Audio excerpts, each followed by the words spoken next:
What up, this is So with Detour ENT here at Focus TV Studios, and we're back with another video. And today we have special guest, Illuminati G, with us. What up, how you doing? Project on the way, what I learned so far. So, you're a producer and an artist? Yes. Correct, okay. Mainly a producer, but artist in my spare time. Okay. So producer came first then? Actually, artist came first, and then, that was still around the time CDs and stuff was still out. So, like your outlook on making it by yourself without a deal was kind of bleak. So I just kind of, I took a break from it. Mm-hmm. And then, but I had just learned how to produce. So I was like, I'm going to just keep working with the beats. And then after a couple of years, I started getting, confident in my ability to do that. So that's what I started doing full time. Okay. Speaking of like back in the day, I seen you posted something about how like people consider producers nowadays like cheaters because I guess they feel like the computer is doing basically everything. Yeah. You know what I mean? Just give your thoughts on that. Well, people been using computers to do music since they've been doing hip hop for sure. Like when you look at, they always say, I got hardware, I don't use software, but your MPC is a piece of hardware that has software in it. Exactly. You know what I'm saying? It's got a disk drive like a computer. It's got memory like a computer. You know what I'm saying? And it works just like a computer. It does things for you that you might not be able to do yourself, like quantize your drums, you know what I'm saying, pitch up and down certain things. And without certain things, out of that computer aspect, music would sound like shit. Or it'd be so hard to make though. Like James Brown, like you see how like old movies? Yeah. You'll have to do that every song though, like really. And the sounds would be so limited and so... Yeah. And I just feel like it progresses as it goes, because like, in the beginning it was like they was looping stuff on the turntable. Mm-hmm. But nobody complained when you got the drum machine and you used the drum machine to loop what you was looping on the turntable. Right. So it was just like as time went on and technology went on, you just take it and use it and apply it to make your workflow faster. And that's what I do. I don't need to sit in front of a computer for an hour trying to go through menus in the machine just to say I know how to do it. Like I can do that. So now I'm trying to get my ideas out my head as fast as possible. Okay. So are you self-taught then? No, my uncle actually taught me how to work the MPC. And then when I moved on from that and started doing FL, my homeboy Stack and my homeboy Hunter Andretti, they basically in Cloud Catchers collective or whatever. They taught me how to use the computer with the FL. So I just took a hold of that and just put my head down for a couple years. Right. So you don't like using like a actual keyboard for a MIDI? I do. Oh yeah, okay. Yeah, just to play out melodies or bass lines and stuff. Okay. Sometimes just to mess around. I'm really just about being creative. I used to be like, I gotta stay by the rules. You're gonna talk about this. You don't do that. And like now, it's just what makes me feel good. I just put out music and stuff the way I like, and I make it the way I like. And I don't really get no complaints. Like hell no. Shit. So why would I change it? But I want to know who the fuck is complaining. Like, I mean, hey, you animated old ass niggas. It's mostly older heads, that kind of be like, back in my day, we did. Fuck your day. We did this and we did that, and I'm like, we still doing this and that. We're not talking about nothing different. Y'all all rapped about money and females back in the day having a nice ride, a nice this, nice change. Y'all wanted to be like the dope dealers, so y'all started dressing like the dope dealers. Now all that stuff is coming full circle and it's just fully entrenched. And the only thing I really think is the downfall is the mainstream got a hold to it, and then they pimped it and made the money off it. So they took your creative ability away from it and said, no, we need you to be like this, and then so they can monetize you as quick as they can. So if we still had like more ownership of certain avenues, I think music could be different in terms of how spread out and diverse it sounds. Mm-hmm. Yes, it's true. Yeah. So the Illuminati G, is that a name that you had from when you were an artist, or did you create that when you started producing? I created that when I started producing. That was right around the time Prodigy from Mobb Deep had got out of jail, and he released a book called My Infamous Life. And in it, he was talking about how he was already hip to talking about, the elitists and all the other stuff back in the 90s, and how he started coming basically with the industry. And on his Twitter one day, he was like, you can call me Illuminati P, just to kind of troll people, because everybody was, this nigga crazy. Talking that crazy shit about the Illuminati, right? I kind of identified with him because back in 2005 or 6, I had learned about this thing called, it's a technique called backmasking, where you can put stuff in music that you don't hear when it's forward, but when you play it backward, it gives you a clear message. And I was like 18 or 17 at the time, and I had started, doing my research on it, which led me to find out about the Illuminati. So, fast forward to the whole Illuminati P thing, I'm like, I kind of agree, identify, with what he got going on. So I just kind of flipped it, like, Illuminati G, and that was just my Twitter name at first, and then I was like, fuck it, I might as well. Something's wrong with it. It definitely stands out. It's a story. Like I said, most people be like, you a devil worshiper, dog. I'm like, listen to that shit. I'm like, first of all, calm down. Just like Bone Thugs and 3-6, ain't nobody said nothing about that. You know what I'm saying? But secondly, Illuminati really refers to a group of illuminated people, and that's just a name that we chose to give those group of people. So technically, that's like a given nickname to them. Exactly. So I just kind of put a spin on it and made it for me. If he was a elitist G, we got to look at him. I'm the one with the hidden hand, where what I'm saying, and things that you didn't know about. Maybe I directed this and didn't get credit on the paper, or maybe I had a hand in co-producing or linking these people together. So I still kind of operate the same way. The unseen hand, right? Yeah. Behind the scenes, that's really what they say the Illuminati is. Behind the scenes. And that's what I kind of do. Like, I'm not really a camera heavy person, so but I'm still involved in a lot of stuff. So it's a blessing. Yeah. And no, speaking of Illuminati, so like the Travis Scott thing and how they were saying how that's like what the Illuminati and I mean, wanted to sacrifice the people and all of that. It was 8 flames went up, 8 people died. They say the what's names. I mean, like once some of that stuff was pointed out, I'm like, so let's could be. Let's look at it like this, right? Like I said, conspiracy is something that just sounds far-fetched to be true, right? It's a conspiracy by name is theories based on facts. Yeah, so and conspiracy theorists is people who be like, everything is this, everything is that. All right, so if you just looking at it and you just say, like this is that, and this happened, and I feel like this is conspiracy, that's one thing. But when you start seeing things happen in patterns, you know what I'm saying, you would think that this can only be 1 in a million thing, and it's coincidental, you know what I'm saying, but it's not. You start seeing numbers and stuff add up, and granted there's only 9 numbers in the number system, so numbers always repeat. You start seeing certain patterns, and you start kind of putting 2 and 2 together, and then every now and then they kind of tell on themselves purposely to kind of see where you at. Like, have you noticed this yet? It can't be like, they haven't. We keep going, guys. Like, you know what I'm saying? Like they kind of test. They still got it. Let's keep it rolling. But even with COVID, they had to see how willing we was to to be put on masks or sign in new laws or have mandates of telling your fellow person or exile them for not having this or that. And that's the same way it was with 9/11. They had the Patriot Act when that came in, which allowed them to spy on you without telling you. And you can't say, I'm filing a lawsuit for them spying on me because you can't prove that they spied on you. You know what I'm saying? Right. But you signed that in the law because you were scared about terrorists from some country that had nothing to do with nothing. Exactly. And we gave that up. So, it's theories based on facts. Like I said. I mean, they be making shit happen. Don't fuck with us though. Like, we cool.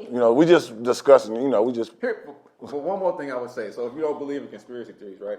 I got a video in my Dropbox from my homie Jason from Shop Talk Podcast Network, and it's a picture of video of George Bush when he was in school, right?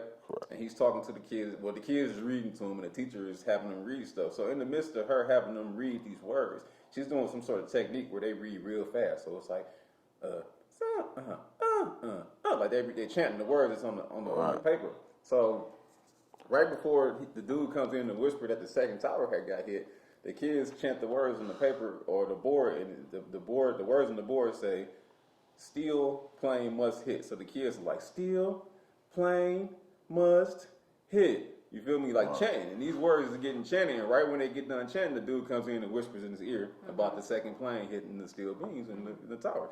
Wow. So it's like, that's not a conspiracy. Right. That really happened. There's some shit that actually happened. Like, and they use the power of chanting and vibrations and all that black magic, which is real. You can't live in a physical reality without having to know there's a spiritual one that corresponds on the other side. It's duality, good, bad, spiritual, metaphysical, whatever. You know what I'm saying? It's there. And they know how to use it and we don't. And that's why they elite and we not. You know what I'm saying?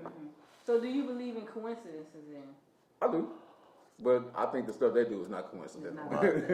Some stuff is just too set up. And I think everybody's not aware that they might be a part of the agenda. So maybe when people like, oh, Travis Scott, he was watching people die, he knew, like, no, he was really up on stage and 50,000 people, maybe 70, maybe 100 was in front of him. Like Michael Jackson didn't stop concerts when people passed Exactly, out. yeah. He kept going, or he stopped for a second and then continued. Actually, he stood there and people passed out, Yeah. and he kept going. Like I said, he could actually see. He's not in the middle of doing nothing. Like, oh shit. And then maybe He was standing there. Yeah. when you realize you're a part of that agenda, maybe it's too late. But the people that's a part of the agenda are the big. Well, I ain't gonna say part of the agenda. The big earners. Some of them, you know what I'm saying, are being used by people that's higher than them. Like, I don't think no amount of money kind of pushes you in another class. You can be a billionaire and still be a puppet. This is true. Well, you see, Trump was like a little. That's what I say. I mean, hey. You can still be a puppet, you know what I'm saying? Because when you move up on the chessboard, you become a pawn again. So when you had 100 million, you was the man to everybody below that, but there's people with 100 billion. Exactly. Right. So when you get to their level, you can't flex like how they flex. Right. They flex different. No, that's they what live on the yacht. I tell you, that's my man. Like, I'm gonna buy an old Maserati. I'm like, why would you buy an old Maserati? He said, you know the difference. He said, the only time I'm gonna be ashamed is when I go get the service at the old at the Maserati dealership, and all the people with the new ones like, what the fuck this nigga got this old ass? Other than that, everybody else ain't gonna know. They just gonna see the little logo. Yeah. That's it. It's definitely level. Like it's levels to shit. I think all these phrases and stuff, they all come out at the right time to kind of complement what's going on in the world. So there's definitely something deep going on. So. It's I deeper. hope when I die, I get to know it all. You might not want to. You not might want to, right? A better place. You don't have to worry about none of this shit. It's like so long, suckers. Right. So like you said, you're an artist and a producer. Mm-hmm. So do you make majority of your beats, or do you venture out and? I mean, I don't really even make beats with myself, to be honest. I make beats and then I hear one that's like, oh, I think I like this. You know what I'm saying? Right. I rap over that. But I don't necessarily go in the studio like, yeah, I'm about to make me a beat for this, how I'm feeling today. Like, I don't do that. And yeah, I do use other people's beats for sure. I don't really pick a lot of other beats for my album or projects when I drop. Because like I said, I got so many to pick on. Why not use mine? But I do still outsource some other beats because I like different vibes. Like I hear my sound is redundant in my head. Everybody else think it's fresh because you only hear the ones that get released from people. But for every one song that get released, I got like 40 beats that I made that didn't get sold. So I'm hearing G all the time. So. Right. So what would you say your sound is as far as like making beats? If I'm doing original beats, like it's either dark and spacey, or it's like soulful, kind of like I like to find different chords and find those kind of songs that make you reminisce. I mean, them sounds that make you kind of like reminisce. Like if it was just that loop playing in them 4 bars, you would just sit there and be kind of hypnotized. Because when you listen to my music, more than likely, if you don't like the lyrics, you're gonna like the beat. And if you can't, like, you know what I'm saying, if you smoke into it, you really can get into it. So I just kind of make stuff that's kind of vibe. It's a weed enhancement type of thing. whether it's upbeat or the halfback. You know what this beat? You know what make this beat go right? Weed. But to go with that, when I sit down to make beats, the first thing I do is roll up and start smoking and looking for sounds and samples and loops or whatever it is, and then I make like 5 beats in like 30, 40 minutes. Oh wow. That's crazy. Yeah, and then I just come back later on and sequence them out in song structure. But I try to get out as many as I can before I get bored or I get anxiety or something. I gotta go outside and chill out. Yeah. So let's talk about your latest project that you have coming up. Banger. It's releasing 11/25. 24. Day before Thanksgiving. Okay.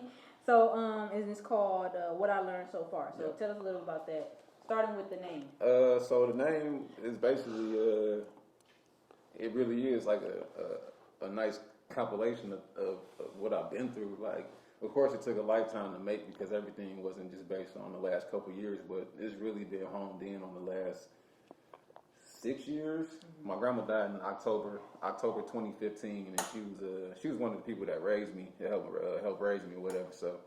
That was kind of like the beginning of the real struggles in life, where it was kind of like no more safety net.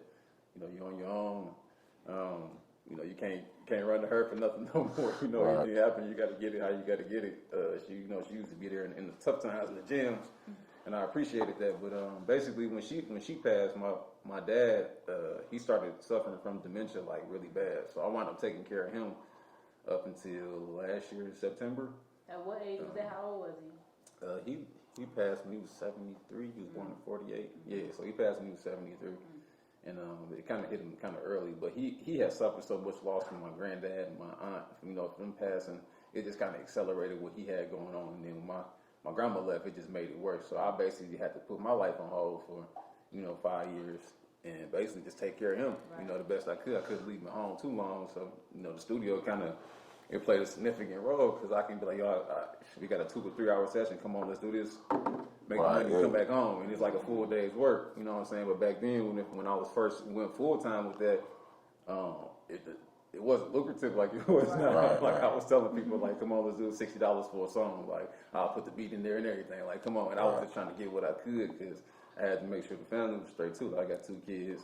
My wife was at the crib. I had my mother-in-law she was visiting and going through it every now and then. So it was challenging. You know what I'm saying? And it's like really kind of it's unfortunate to say, but death really kind of shaped a lot of this last 5 years for me. So. What I learned so far was just things that I was going through and how I was coping with it, and kind of just to give something to people who are going through the same things. When you hear music, it's always about, I'm getting money, I'm shitting on these niggas, I'm doing this, I'm doing that, but nobody really will stop and talk about the real shit unless it's related to the street shit. You know what I'm saying? Right. So I took an L, I got locked up, and like, all right, cool, but what about the people who just working regularly? Exactly. It's more so people, and I was saying that like now like. With me personally, music I like is like lyrics and skill and what's that, even down to like the beats, the production, the fine-tuned production. But now people are into music to paint a picture. That's why I think NFTs are a thing and things like that, because people want a presentation of something to represent themselves though. So even if a person, like I said, who consumes all this street music? Little white kids in Maine and what's the name though? But they want to portray that I'm of this being or something like that. And that's what makes it popular. I don't mind it, make money or whatnot, but something like what the world is 1% of the world is millionaires or wealthy at the 6 figures. Come on now, be free. So like if you're making music saying you're relating to your people, then you're not really relating to who you think you're relating exactly, to. No. To support you at the moment because it feels good. It do feel good when you hear music like that. You do got a couple dollars in your pocket, like, oh shit, I got. Yeah, you know what I'm saying? Yeah. But when when the lights turn off and you go back home, the bills due tomorrow, you go back to work. Like, what you gonna listen to? I know that inspire you to to get better, but in real life, it's people that's going through shit. And if you're not hearing somebody else saying I'm going through it too, then you kind of suppress your own stuff, and you go through life thinking nobody give a fuck, or you got to take pills to fight the pain. And woo, like, no, man, like talk to your homies, they're going through the shit too. So I'm kind of the homie that's going through the shit and trying to let niggas know it's okay, right? Okay. So you went to the listening party, I think. Yeah. So what was that? Yeah, man, there was a whole bunch of real niggas in the room. No, it was, like I said, it was dope though. Like I was the first person there, and I got to hear it a couple times though, and like I said, it's phenomenal. I like to me, it's like since I've been knowing him since he been starting doing this, like since the beginning though. So really one of the people I took my raps to, listen to this, bro. Right. So from hearing like it's always better to like know the beginning and see where it's at, and then like for me personally, what I learned so far is like, okay, so we got some shit coming. Like okay, if this is what he learned so far going forward, it's finna get real crazy though. Like, you know what I'm saying? And then you just to hear how much better everything's gotten though. Like, you know what I'm saying? Like, and then he got like that's what I'm saying. Like the dude is with the music aspect, and I understand that, as you can tell he's well versed in everything. He got a song you think is like a cool ass song. I don't give a fuck, and you walk. And then, all right, motherfucker. Like, it throw you for a loop. Like, you be sitting there, you think you finna smoke and roll up. Then, hey, man, what the fuck? Wake you right on up. Right. I like reactions, though. I ain't gonna lie. Like, I like to play the song and just kind of not say his mind and just kind of sit and watch everybody's face. Like I said. And looked around. Who was talking mid-sentence and quit, and then started back. And then who was kind of like, what the fuck is this, man? Turn this shit off. Like, I just want to see all the reactions. Like I said, and then it's like I said, it's flawless. Like he like I said, the listening session, he wanted to know what everybody thought. Like I said, I just thought maybe he needed. It was the one song I said you needed to put a bitch in there. So like just like one bitch. At the end of the song, you wanted a part of it was a certain part of the sample you wanted to play. Right, just throw it all the way in though. Like you played with it enough, throw it all the way in. But like other than that, it's like I said, it's an amazing project. I want the world to go grab that when it come out the 24th. And like going forward though, like going forward, I mean it's finna go up. Like I'm letting y'all know now though. You hear it first. It's finna go up though. Like right. So I know you had said that before that when you first started out, it wasn't really too many people trying to pay $60 for your beats and stuff like that. So explain just a little bit of how it was. I know you said that, but how was it back then compared to like what it is now, because it sounds like you said it's Shit. Yeah. All right. So it's funny because everything you start to see that it kind of works in times. Like when you first trying to do something, you kind of want to jump the gun and be like, "Yo, I make sweet ass beats. Give me $100. Give me $500. Give me $250." And they're like, "Yeah, your shit's sweet, bro." Like freestyle all your shit. They be like, "All right, but I'll be back tomorrow on Friday when I get paid," and they don't come back. You know what I'm saying? Kind of figuring out where you are as an artist, how much pull you already got behind your name. You know what I'm saying? Kind of knowing what your value is, but still knowing what your price point is for your market that you're in. You can't charge $500 for beats here. You're gonna have a small clientele because everybody can't afford that. Here, meaning like in Detroit. Even in the Midwest. But if you go to Cali and say $500, that might be easy for them because that everything's expensive out there. So they have that, right? Yeah, that's cheap, right? They're making money like that. That's part of their cost of living. So a $500 beat ain't shit. So I was just trying to get any way I could. So me building my clientele on my own was like, yo, like, come on, man, let me do this for the 60. Let me get to 70.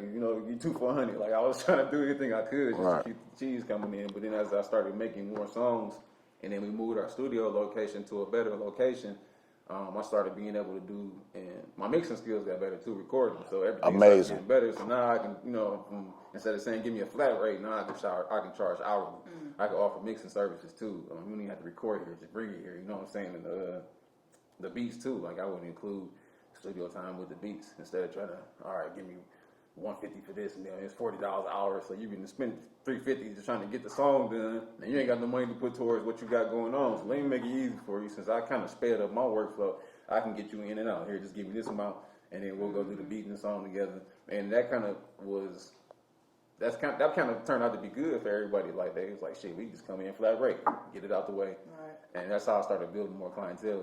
Really by word of mouth. Like I don't really advertise studio time like that. I'm not like, everybody come in with studio time. I do that every now and then, but to be honest, everything's word of mouth. Somebody bring somebody to do a feature, or they come in for a session. They be like, damn, bro, how much you charge, dog? Oh, I'm gonna come back here. This is my new home. It's a dope ass vibe, and that's how my clientele built. So I was just thankful to just be able to do good work and just have people to vouch for me, instead of having to do antics and be on the internet. Not saying that's bad or nothing, but I didn't have to spend all day being an Instagram nigga to get it. I'm not, because I'm really not. Right. What? Yeah, what you had just said that I think in certain areas you kind of have to figure out who is your clientele and whether or not that price point is going to work there. I think I've never heard that before, but we're going to cut to a break real quick, and then when we get back, we'll get more into Illuminati G. All right, welcome back. Again, we have special guest Illuminati G with us. And so my next question, because I would say that you are an established producer at this point, and if you remember, what is a song or just a beat that you produced that you would say currently is your greatest, that you would consider your greatest? Oh, man. You actually pick it like his kids, man. That's kind of how it is. I refer to them as my babies, too. Like, I just make a bunch of babies and just give them up for adoption. My greatest beat, wow. It would probably have to be either a song I did for Polo 2 times called The Same, or a beat I did for Pilot Life Ross called I like that. Damn, what's the name of that? Hold on. Don't get it wrong. Yeah, I'm about to say I gotta get it right because reputation's on the line. Sorry, Shout out to Pilot Life Ross too. Yeah, I got a lot of songs that I produce, so y'all gotta excuse me if I don't get it right. Yeah, the price is not the same price. Yesterday's price, it's not today's price. Right, it's called Paint with a Twist. That's what it's called. Paint with a Twist. Yeah. Okay, you see, we got the wine. Yeah, right. Yeah, Paint with a Twist. That beat kind of it came from my soul. It was based on the song that I had loved growing up, and then as I grew up, it kind of started to apply to me. So then it was like it was only right that I use it, And most people ain't really hip to where I got it from, so it just sounded kind of fresh to everybody, I think. Right. So people don't actually know the actual song, whatever. And that's another thing, like I said, that I admire, the way you sample. Like it's not an easy sample though. Like that's when people are like, oh, sampling is cheating. Yeah, to like people like, and I don't mean to throw no shade, but yeah, I do. Hitmaker is easy. Like you just taking a song that was like, that was a hit, that was a hit and might be take a drum or something like that, speed it up a little bit, I add a something like that. Right. That's all you. Being able to take an unknown song and really But see, like a song, even if you take like a different part, like of a song, like what G does a lot of times, it's a part of a song that you probably don't even know or anything like that. It might be the last and 5 then, seconds of it. right, yeah, like oh shit, and then let me get to work. Let me get to work. So like with him and this other producer, shout out to Walt Dollar, shout out to they take portions of a song, like people are not even paying attention to, or intro, or not the actual hit part of it. Even if it is like a hit song, though, we're not going to use it the same way as everyone else does. Yeah, that's exactly how I approach it. Like, I got to find a part that's not known, you know what I'm saying? That one little 4-bar loop that's in there. And the greatest part is, like Just Blaze, when he made Ignorant Shit, that's what he said. He said, now, you know that song's been sampled like over 150 times, though. But nobody, he said, I never heard nobody take this part. So I'm gonna take this part, speed it up, and I'm like, what's the name? And it's a classic though. And that's why, like, when people say sampling and stealing, I'm like, yeah, but at the same time, it's some work to it though. So let's think of it like this though. When you get like a digital keyboard or a piece of machinery, the first thing they do is say it's loaded with such and such 100 samples.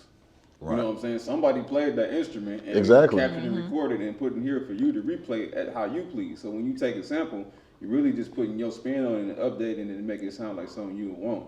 So, you know what I'm saying, you can't even really get mad at people for sampling, because that just happens. Even with old school, like, disco groups, like, they'll take a bass line with somebody else and take it and then play it over and maybe add, like, a small variation to it. I want to say, me and my man, we did, like I said, musicaholics. We did, like, research. I think in 1976, it was, like, 100 artists used the same doom, doom, doom, doom, doom. Like, that, it was the same exact, like, through the whole song. Okay, but you guys, you the motherfuckers that hate samples. You can listen to James Brown, Al Green, what's the name, and it's the same. First 20 years of hip hop is like 8 breaks, chopped up in different ways. Look, sped up, slowed down, or take pieces of it and play it over. Because what we was talking about, Bob James. Nigga, they just, like I said, he is rich off of you niggas sampling the same song though. Like, to the point now where he was on his interview saying like, hey, I'm sampling myself. Right. I'm starting to do what they do because it's kind of fresh. I like what they was doing. Right. So you know what I'm saying? Sampling is just, everything is sample. Everything is taking a piece of something from old and bringing it to the new. You know what I'm saying? You just reinvent it and you put your swing on it. Even like with jazz music, that used to be classical, and then somebody decided to take little bits and pieces of classical and put their spin on it. Right. Soul music is gospel. You know what I'm saying? Right. And I was about to say, and it's like keeping that song alive, because like a lot of times when I hear a sample, then it make me want to go back and listen to the original song, and then I'm giving them views, listens, and they give more money, just from that. That's how I even got started in sampling. And from the get-go, I listened to so much rap, and I'm so much of a what's the name of that? All right, but I'll go back and listen to that song and be like, damn, let me listen to the whole album. I'll go get the, if it's in the store, I can find it used, I'll buy it. Like, it's, you know what I'm saying? Like, but I think it definitely drives a second stream of revenue to artists. You know, if they were smart, they would let that be sampled. You know what I'm saying? But just like they said when Rick James, he was upset with MC Hammer. Oh yeah. Until the check came. Motherfucker, you can't touch this. I think it was a $3-4 million check came out of nowhere where he was dead broke, and he complaining about this motherfucker using the song until the check came. Yeah, like, go ahead, play that shit some more. When I make beats, sometimes when I play, like I said, like I play chords that sound more soulful, or I find certain instruments, I play it to sound like it was simple. Like I might play it off a little bit, so it's not perfect. It sounds like a little, it's a little imperfection in it, a little bit, you know what I'm saying? And then maybe 10 years, 20 years from now, somebody might come and sample my shit. I'm like, cool, let's do it. Like, keep my career alive. Like, 30 years from now, people still saying my name, even if I'm not around or I'm not in the spotlight. Like, that's a win for me and my kids. Yeah, that's it. Now, do you have any inspirations at all? Yeah, my first inspiration was my uncle. Like, he had been rapping since I've been born. Like, that's just, he was actually buying analog equipment back in the 90s that was costing $5,000-$10,000. He was working at Taco Bell, like, so he was in it. You know what I'm saying? All taking his checks and paying stuff off. He had compressors and all this and that, MPCs, SPs. He had everything that a real studio would have except for the huge mixing board. He had a smaller version of it. He was recording back on DAT tapes and 8-track and the 4-track type shit. And I remember he used to have me like duplicate his tapes for him. He got like the 2-deck cassette thing. He would all right, record these and dub it on that. When we get done, put it in here and put it with the leaflet or whatever. So I'll be packaging up his shit, distribution and shit. So I used to think that shit was cool. But he taught me like basically the history. He used to give me big ass spindles, like 100 CDs at one time. Like, this is your West Coast lessons. This is Sadat X, and here, this is Saphir, and this is the hieroglyphics. I'm sorry you had to go through Sadat X. So he'd be like, you got to listen to him, and I'm going to ask you some questions about it. So I had to listen to him, you know what I'm saying? And some of the shit was kind of like, yeah, and then some of it was kind of like, I fuck with this. Like, I know Sadat X was, yeah. So he was 80% of the time, but where he was in, the beats was kind of like, hey, you might want to go look that up. You know what I'm saying? So it still gave me the vibe. So I used to get like 100 spin CDs at a time, and I used to have like 6 or 7 on my desk. And he was literally collecting every hip hop underground album ever, and and that's where he just gave me the foundation for that. So I had to give definitely a big shout out to him. Shout out, John. Yeah, definitely. So you trying to think of what I wanted to say. I don't know. I had a little brain for here. It's the rose. Right. This stuff right here. It's the goddamn rose. So is there a specific song? I know we were talking about sampling. Is there a specific song that you would like to sample? And see if you can, kind of like do something with it at all? It's a song called Ghetto Child by Ahmad Jamal. And a few people that sampled it. So they do it right. It's I can't sample it in the way that I like. I like their version, but I don't like my version, So I've been trying periodically to just kind of give it a new spin every time, but I can't seem to capture how I feel about it when I heard it in the beat that I'm making. So it's kind of frustrating because I don't just want to make a beat out of it. I want to make something that sounds like how I feel when I hear it, which is kind of like, it's not sad, but it's like emo as hell. Right, yeah. But it's dope. Kanye used it with Common's. It's called They Don't Know. Yeah. They say. Yeah, they say. That's what it's called. They say, and it's a part of it that I really want to use, and I just can't get it right. Well, I guess once we actually hear it out, then we're gonna know you made it like perfect, exactly what it needs to be. That was it. You got it right. Now you spoke about one of the babies. Now the thing, we don't want you to say no names and nothing like that. But is it a beat that you sold and you just like? I wish I could have it back. Man, you ain't even doing this shit right. It's like, God damn it.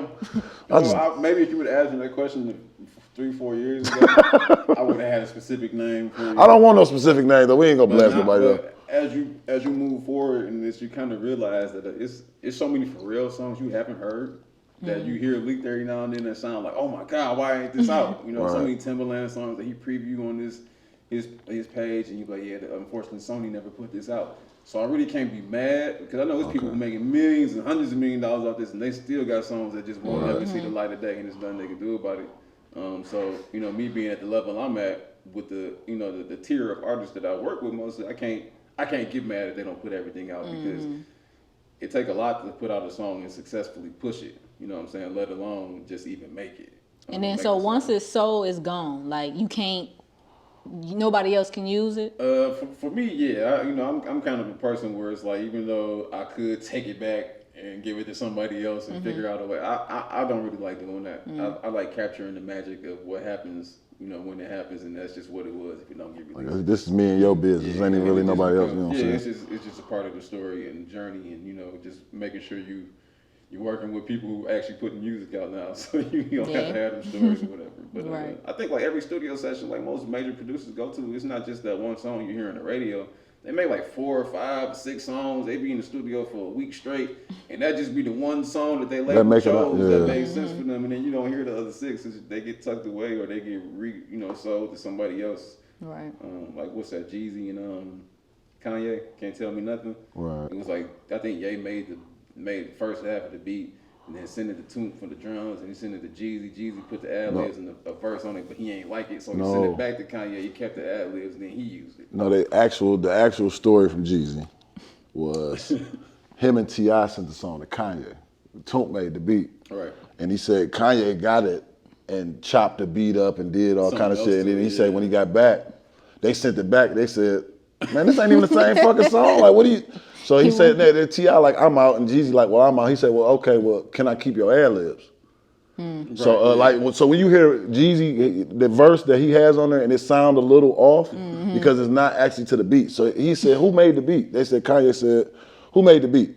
They said, Toomp. He said, okay, well, give me his number, give me his information, all that, and can I keep your ad-libs? And Jeezy like, what the fuck you just want the ad-libs for? Like, right?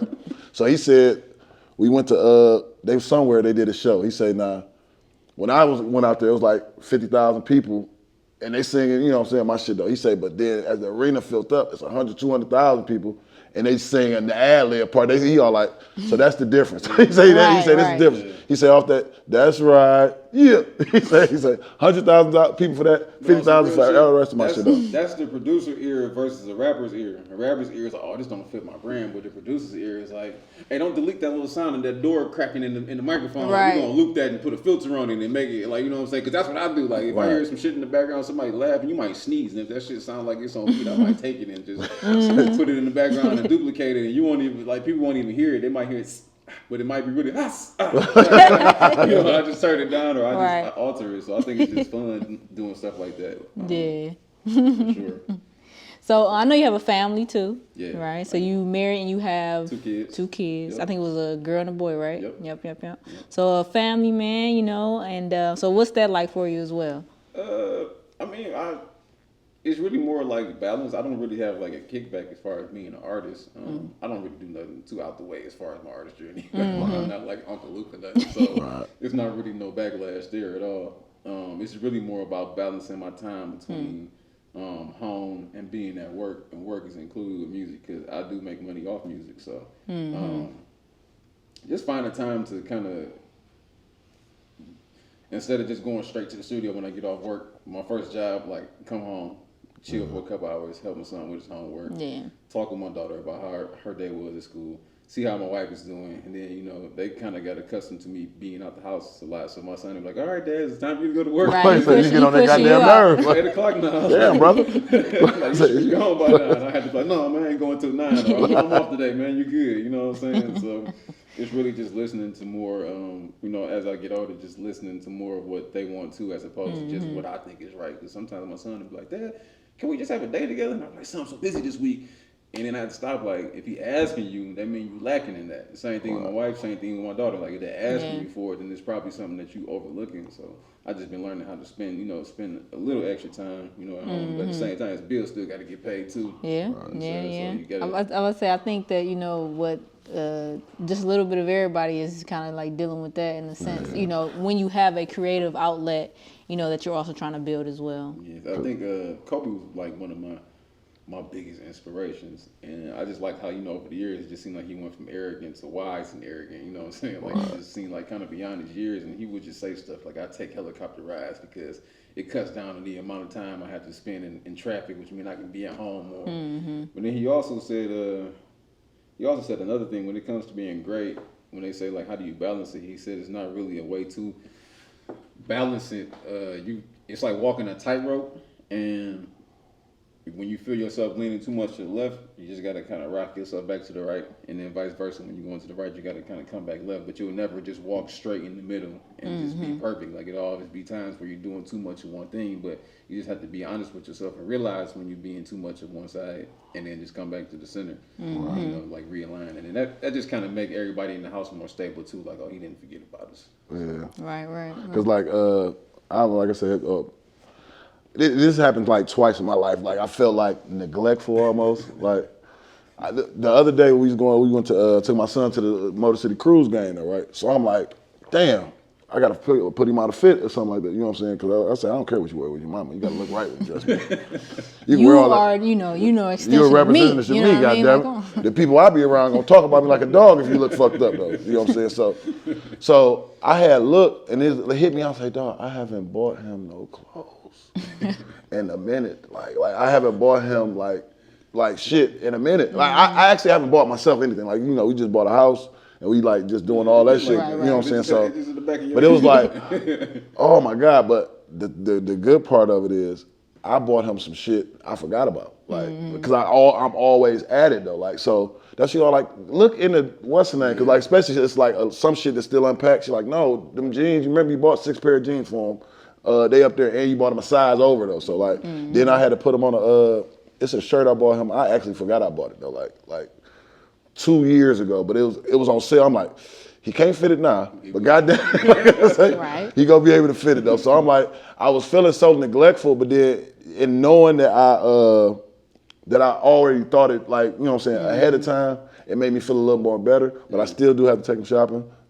Kids just want to know that you just gave a fuck. Yeah, like, yeah. When they grow up and they get older and they be like, well, how was your parents? Woo. And it's some people was kind of like, my dad went there, mom was at work, you know, me and her had lunch. But then some people were, it's like, yeah, like with me, like my childhood was great.